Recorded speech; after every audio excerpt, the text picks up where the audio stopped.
د بلخ ولایت د ځوانانو چارو په امریت کې 400 تنو زده کوونکو د شپږ میاشتني روزنیز پروګرام له بشپړولو وروسته د فراغت سندونه ترلاسه کړل.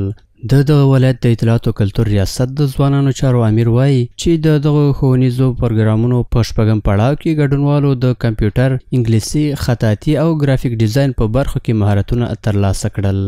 400 جوان از بخش‌های مختلف از بخش کامپیوتر، انگلیسی، گرافیک، خوشنویسی ما فارغ داریم که الحمدلله بعد از طی نمودن 6 ماه دوره آموزشی این جوانان امروز سند فراغت خود را از مرکز آموزشی امارات امور جوانان ریاست ولایت فرهنگ به دست میارند.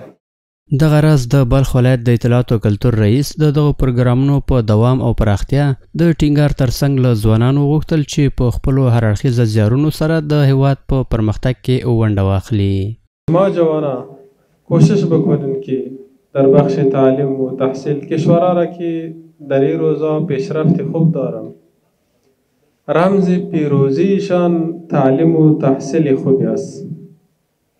اگر شما میخواهید که کشور ما و شما پیشرفت خوبی داشته باشه،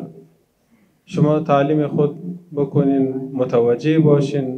در تعلیم و در تحصیل خود.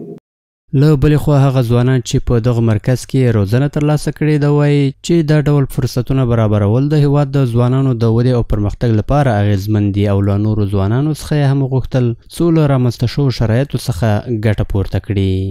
الحمدلله که رهبری امارت اسلامی افغانستان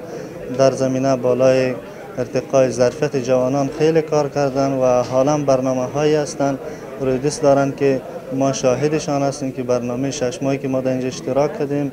در بخش‌های مختلف در قسمت زبان هستند و تجارت آنلاین در بخش کامپیوتر و امثال از دیگه. خاص ما از حکومت است که